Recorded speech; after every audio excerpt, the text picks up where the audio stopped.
आपका हार्दिक स्वागत है। दोस्तों, अपन इतिहास लेखन व दर्शन पढ़ रहे थे और इस पे अपन ने एक वीडियो बना लिया था कि अपने ये इतिहास का सिलेबस मैंने पढ़ा दिया था और मैंने लियोपोल्ड वॉन रैंके के बारे में मैंने बता दिया था।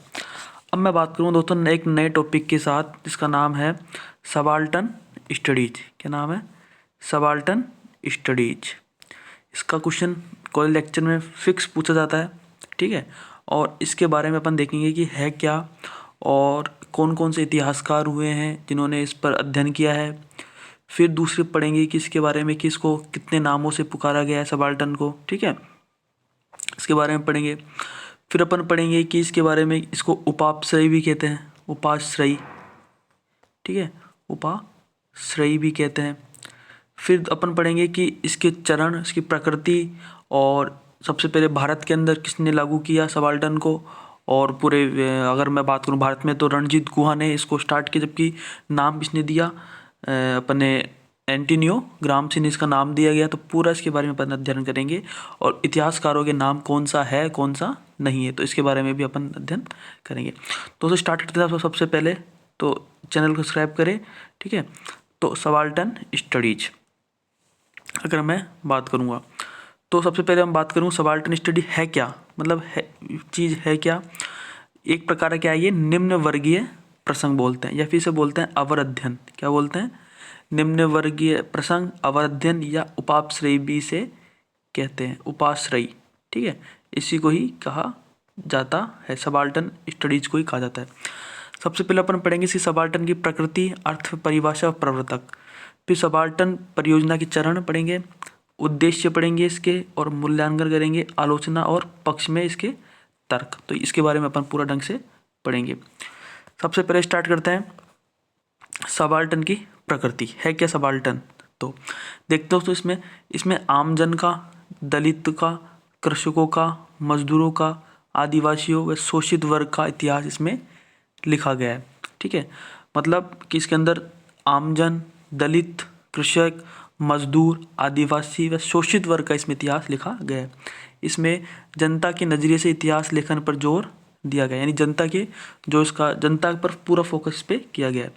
सबाल्टर्न स्टडीज को दलित इतिहास लेखन, जनोन्मुखी इतिहास लेखन व पॉपुलिस्ट इतिहास लेखन के नाम से भी इसे जाना जाता है, ठीक है। यानी जो सबाल्टर्न स्टडीज है इसको एक दलित इतिहास लेखन भी, जनोन्मुखी यानी बिल्कुल जन के साथ, यानी हर बंदे के साथ जो टच है इतिहास लेखन, व पॉपुलिस्ट इतिहास लेखन के नाम से भी इसे जाना जाता है।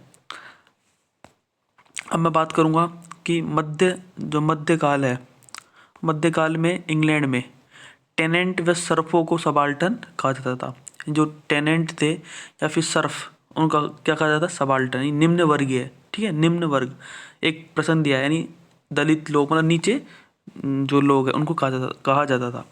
1700 ईस्वी से सेना में छोटे पदों के लिए शब्द काम में लिया गया, ठीक है। 1700 ईस्वी के अंदर छोटे पदों के लिए ये शब्द काम में लिया गया। और इटली के मार्क्सवादी नेता थे एंटोनियो ग्राम्सी। क्या नाम था? एंटोनियो ग्राम्सी, इटली के मार्क्सवादी नेता थे। 1891 1937 ने इस शब्द का व्यापक सबसे पहले प्रयोग किया। किसने किया? एंटोनियो ग्राम्सी ने इसका प्रयोग किया। ये क्वेश्चन पूछा हुआ है अभी कॉलेज लेक्चर के अंदर भी कि इसका सबाल्टर्न स्टडीज या उपाश्रयी इतिहास लेखन का शब्द किसने दिया। सबसे पहले किसने दिया? एंटोनियो ग्राम्सी ने। जबकि अगर मैं भारत की बात करूं तो रणजीत गुहा ने, ठीक है। नेक्स्ट है, अब है क्या, किस पर इन्होंने काम किया। सबसे पहले देखते हैं कि इन्होंने बताया कि निम्न वर्गीय समूह के लिए, व्यापक प्रयोग किसके लिए किया है? निम्न वर्गीय समूह के लिए। सेकंड है, निम्न वर्गीय समूह का इतिहास हमेशा शासकीय वर्गों के इतिहास से जुड़ा होता है, तो इन्होंने बताया। फिर उनका इतिहास खंड 2 में विभाजित होता है, ठीक है। 3 बातें इसके व्यापक रूप से इन्होंने बताई कि जो एक प्रकार से कुल मिला के बात ये है कि एक प्रकार से क्या है, ये निम्न वर्गीय समूह के लिए ये जो सबाल्टर्न स्टडीज है इसका अध्ययन इसमें बताया गया है। नेक्स्ट, अब मैं बात करूँ परिभाषा।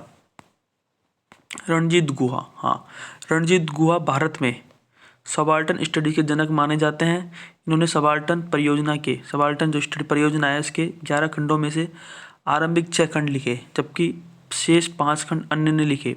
इन खंडों में गैर भारतीय तीसरी दुनिया के देश भी इसमें शामिल है, ठीक है, इन खंडों के अंदर।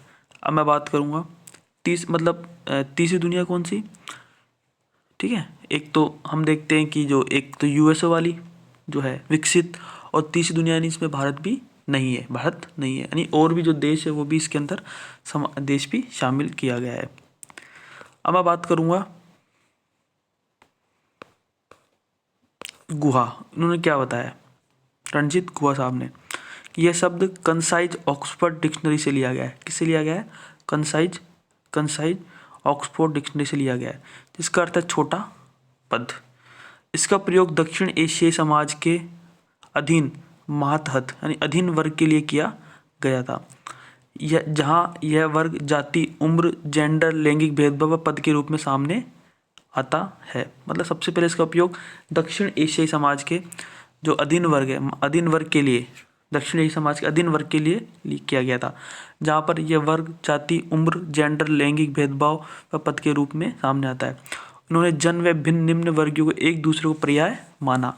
इन्होंने जोर देकर दावा किया कि निम्न वर्गीय समूह की अधीनता के बावजूद उनका इतिहास प्रभुत्वशाली वर्गों से अलग व स्वायत्त था। कुल मिला के बाद इसके अंदर उन्होंने क्या माना, जो निम्न वर्ग है उनके बारे में उन्होंने कठोर वो बताया कि ये लोग जो कि पीड़ित है, निम्न वर्ग के लोग, दलित है, जो भी है, तो उनके बारे में इन्होंने बताया। फिर रणजीत गुहा साहब ने इन्होंने भारतीय राष्ट्रीय इतिहास लेखन पर 2 बातें बताई। पहली तो है औपनिवेशिक ब्रिटिश साम्राज्य इतिहास लेखन और भारतीय राष्ट्रवादी इतिहास लेखन। तो ये क्या कहते हैं देखते हैं। सबसे पहले ये दोनों ही परंपरा अपनी 2 उपलब्धियां बताती है। पहली कि एक तो बताती है कि राष्ट्रीय चेतना का विकास, दूसरा है राष्ट्र का निर्माण। ये दोनों ही ये बताती है। मैं बात करूंगा गुहा के अनुसार ये दोनों ही सम्भ्रांत वर्ग की उपलब्धियां न होकर निम्न वर्ग की प्रसंग था, ठीक है। दोनों ही जो उपलब्धियां की सम्भ्रांत मतलब उच्च लोग, एलिट क्लास, सम्भ्रांत वर्ग की उपलब्धि न होकर निम्न वर्गीय एक प्रकार का क्या था, प्रसंग था। अब मैं बात करूंगा इस परियोजना के 2 चरण थे, ठीक है। कौन कौन? सबसे पहले अपन देखेंगे प्रथम चरण, सेकंड चरण। प्रथम चरण में तो किससे से तुलना होगी? एलिड वर्सेज निम्न वर्गीय से। जबकि इधर होगी विमर्श और मत विश्लेषण क्या है। सबसे पहले अपन देखते हैं सम्राट जो निम्न वर्गीय से लगाव होगा और समर्थन होगा। सम्राट वर्ग की आलोचना होगी इसके अंदर, सीधी सी बात है। जो सम्राट जो है वर्ग की इसके अंदर आलोचना होगी, इसके अंदर निम्न प्रथम चरण के अंदर। और सामाजिक आर्थिक मुद्दों पर, सीधी सी बात है, सामाजिक आर्थिक मुद्दों पर इसमें बल देंगे। और इसके अंदर क्या होगा कि ग्रामसी व मार्क्सवादी सिद्धांतों के भीतर कार्य करने का इसमें प्रयत्न होगा। जबकि विमर्श मत में ग्रामसी व मार्क्सवादी विचार छोड़ने के बाद होगा सांस्कृतिक पक्ष पर बल देगा। पोस्ट मॉडर्न यानी आधुनिकता हो गए, यानी उत्तर उपनिवेशवादी व उत्तर आधुनिकतावादी हो गए। बौद्धिक मत विभाजन पर होगा सबाल्टर्न की जगह समुदाय पर इसमें बल होगा, यानी समुदाय पर इस पर बल होगा सबाल्टर्न की जगह। तो ये 2 इसकी योजनाएं थी। अब मैं बात करूंगा प्रथम चरण, वो क्या है इसके अंदर। प्रथम चरण के अंदर जो अपन ये पढ़ रहे हैं ना, ये प्रथम चरण था। इसके अंदर क्या क्या है? 2 सम्भ्रांत वर्सेज निम्न वर्गीय प्रसंग। इस चरण में ये मार्क्स व ग्रामसी चिंतन से प्रभावित थे, ठीक है। मार्क्स से भी और ग्रामसी के चिंतन से प्रभावित थे। इन्होंने मार्क्स से आर्थिक पक्षों पर बल देकर बुर्जुआ है राष्ट्रवादी सम्भ्रांत वर्ग की व्याख्या की, जिससे इतिहास की नई चिंतन धारा विकसित हुई। जनता के नजरिए से इतिहास लेखन पर दिया। सबॉल्टन स्टडीज द्वारा भारतीय इतिहास लेखन की 3 प्रमुख प्रवृत्तियों का विरोध किया गया, ठीक है। और इसमें कौन कौन सी है विरोध किया? सबसे पहले अपन देखते हैं कि औपनिवेशिक लेखन, राष्ट्रवादी लेखन और मार्क्सवादी लेखन। ये कहते हैं कि ब्रिटिश शासन भारत के लिए जरूरी है। औपनिवेशिक क्या कहते हैं कि ब्रिटिश जो शासन है वो भारत के लिए जरूरी है। जबकि राष्ट्रवादी लेखन जन आंदोलन राष्ट्र निर्माण की प्रक्रिया का अंग है, जो कि जन आंदोलन क्या है, राष्ट्र। जबकि मार्क्सवादी क्या कहते हैं कि जन आंदोलन से क्रांति व समाजवादी इतिहास का निर्माण होता है। ये समाजवाद की बात करेंगे मार्क्सवादी, जबकि औपनिवेशिक बोलते हैं कि हम भारत के लिए जरूरी है। जबकि राष्ट्रवादी बोलते हैं कि जन आंदोलन राष्ट्र निर्माण की प्रक्रिया का ही अंग है। नेक्स्ट मैं बात करूँगा प्रथम चरण में सबाल्टर्न स्टडीज कॉल मार्क्स के इस कथन से सहमत था कि सभी समाजों का इतिहास वर्ग संघर्ष का इतिहास है। ये प्रथम चरण में सबाल्टर्न स्टडीज कॉल मार्क्स के इस कथन से सहमत है। अब इसके उद्देश्य क्या है? 2, पहला कि कांग्रेसी राष्ट्रवाद के बुर्जुआ व संभ्रांत चरित्र को दिखाना। इसका मेन उद्देश्य यह था कि जो एलिट क्लास के जो चरित्र उनको दिखाना और कांग्रेसी राष्ट्रवादी के बुर्जुआ वर्ग को। सेकंड है कि राष्ट्रवाद के संघर्ष में जन संघर्ष को शामिल करना। ठीक है, राष्ट्रवाद का जो संघर्ष है कि ऐसी बात नहीं कि एलिट क्लास ने किया, जन एक प्रकार सब ने लड़ा इसके अंदर, दलित ने भी, मजदूर ने भी, ठीक है, किसान ने भी, जन उन्मुखी जो भी हर बंदे ने इसमें लड़ा। निम्न वर्गीय चेतना का निर्माण करना, यानी निम्न वर्गीय एक चेतना है उसका भी निर्माण करना। इसके 3 प्रमुख उद्देश्य है, यानी निम्न जातीय प्रसंग इसको बोलते हैं। नेक्स्ट, अब आते हैं कि सबाल्टर्न स्टडीज में संभ्रांतीय विरोध ही इनकी एकता का कारण था। मतलब कुल मिला के बात है कि इन्होंने संभ्रांतीय विरोध, यानी जो एलिट क्लास है उसको ही विरोध ही इनका एकता का कारण था। कौन कौन से इतिहासकार हुए सबाल्टर्न? सबसे पहले रणजीत गुहा साहब, दीपेश चक्रवर्ती जी, स्टीफन हनिंगम, डेविड अर्नोल्ड, अरविंद दास, ज्ञान प्रकाश, डेविड हार्डीमैन, एन.के. चंद्रा, शाहिद अमीन, सुजी थारू और गौतम बद्रा। इन टोटल 11 है, इसके नाम याद रखना। रणजीत, ये सारे पूछते हैं एग्जाम में, कॉलेज लेक्चर में, कि रणजीत गुहा, दीपेश चक्रवर्ती, स्टीफन हनिंगम, डेविड अर्नोल्ड और अरविंद दास, ज्ञान प्रकाश, डेविड हार्डीमैन, एन.के. चंद्रा, शाहिद अमीन, सुजीत थारू और गौतम बद्रा। ये पूछते हैं एग्जाम के अंदर कि कौन कौन से इसमें इम्पोर्टेंट है। नेक्स्ट, कुल मिला के बात है दोस्तों इसके अंदर ये है कि एक प्रकार का ये दलित, निम्न वर्गीय, किसान, मजदूर, इनका इतिहास है ये। और इन्होंने जो उनके साथ भेदभाव हुआ उन पे इन्होंने इतिहास लिखा। और जबकि ब्रिटिश जो औपनिवेशिक इतिहास कहते हैं कि हम जो भी है आए हैं वो सही आए हैं ताकि तुम्हारा कल्याण हो सके। ठीक है, फिर बताया है कि हम देखेंगे सबसे पहले भारतीय इतिहास लेखन की परंपरा से असंतुष्ट लेखकों का समूह भी इनसे जुड़ा। ठीक है, परंतु वे इनके समूह से शामिल नहीं हुए। सुमित सरकार ने, परंतु वे इनके समूह शामिल नहीं हुए, जुड़े लेकिन शामिल नहीं हुए।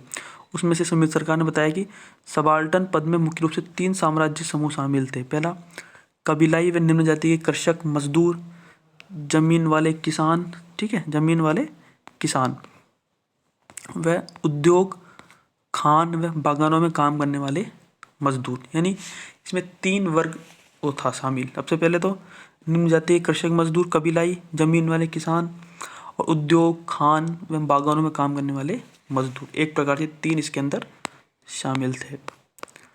सबाल्टर्न स्टडीज है, इसके अनुसार अवध के एका आंदोलन में स्थानीय तत्व शामिल थे। भारत छोड़ो आंदोलन में संभ्रांत आंदोलन वर्ग के साथ साथ निम्न वर्गीय विद्रोह भी था ये। ठीक है, तो ये बताते हैं। अब आता है सेकंड चरण, इसमें क्या कहते हैं देखो।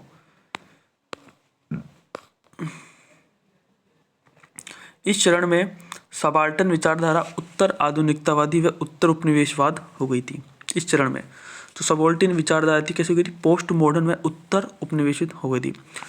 पार्थ चटर्जी ने अपनी पुस्तक nationalist thought of colonial world 1986 में लिखा है कि औपनिवेशिक ज्ञान संसारिक शक्ति असीम व दुर्जय है संसार। ठीक है, अभी भी गुहा के साथ कुछ इतिहासकार आम जनता की नजरिए से अध्ययन पर बल दे रहे थे। इसमें बौद्धिक मत विभाजन जैसी स्थिति उत्पन्न हुई। लेखकों ने धीरे धीरे मार्क्सवाद का दामन छोड़ा। अब सांस्कृतिक मुद्दों पर बल दिया। सबाल्टर्न के स्थान पर समुदाय पर बल दिया जाने लगा। यानी अब सबाल्टर्न के स्थान पर किस पर बल दिया जाने लगा? समुदाय पर बल दिया जाने लगा। यानी अब चेंज होता गया। अब इसका मूल्यांकन देखेंगे। आलोचना, कौन कौन इसकी आलोचना करते हैं? सबाल्टर्न स्टडीज की सभी ने आलोचना की, जिसमें मार्क्सवादी भी थे, राष्ट्रवादी भी थे और कैम्ब्रिज स्कूल के इतिहासकार भी शामिल थे। प्रमुख आलोचक कौन कौन थे? जावेद आलम साहब, संगीता सिंह, रणजीत दासगुप्ता और क्रिस्टोफर बेली, ये प्रमुख इसके आलोचक थे।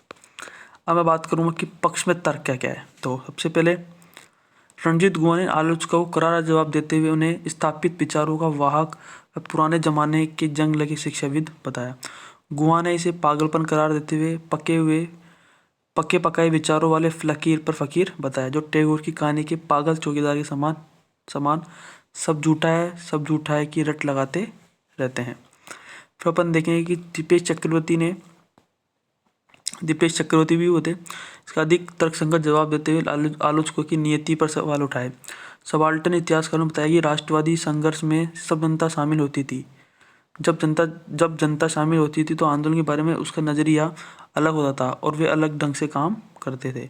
ज्ञान प्रकाश ने भी सबाल्टर्न का पक्ष रखा। उन्होंने कहा कि भारत का समाज अलग अलग धार्मिक फिर जाति समुदायों में बटा हुआ है। इसके अतिरिक्त कबीलाई समूह, महिला कार्यकर्ता, मजदूर भी है। ठीक है, सबका अपना अपना होता। और जनोन्मुखी इतिहास लेखन, एरिक होम्सोम ने इसके प्रणेता थे जनोन्मुखी के। इसे आम आदमी का इतिहास, हिस्ट्री फ्रॉम बिलो भी कहते हैं। सबाल्टर्न स्टडीज़ के साथ इसके मुख्य 3 अंतर है। पूंजी के सार्वभौमिक इतिहास से सत्ता के इतिहास पृथकता, राष्ट्र रूप की आलोचना और सत्ता व ज्ञान के बीच संबंध की खोज। तो ये दोस्तों ये था, ठीक है, सबाल्टर्न स्टडीज़। और सबाल्टर्न स्टडीज़ के अंदर जब आप इस नोट्स को देखोगे, पढ़ोगे, तो आपको हर इसके अंदर मिल जाएगा कॉलेज लेक्चर के लिए, और ये काफ़ी आपको बेनिफिशियल मिलेगा। मैंने इसके अंदर जो काम भी चीज़ों बताई है। इसके अंदर एक क्वेश्चन जरूर पूछता है कि सबाल्टर्न स्टडी किसने दी, भारत में कौन था, इसके इतिहासकार कौन था और क्या थी सबाल्टर्न स्टडीज, और इसके पक्ष में तर्क और विपक्ष में तर्क, तो क्या क्या था इसके बारे में। तो मैंने सब कुछ बता दिया सबाल्टर्न स्टडीज़ के बारे में। ओके, थैंक यू, धन्यवाद।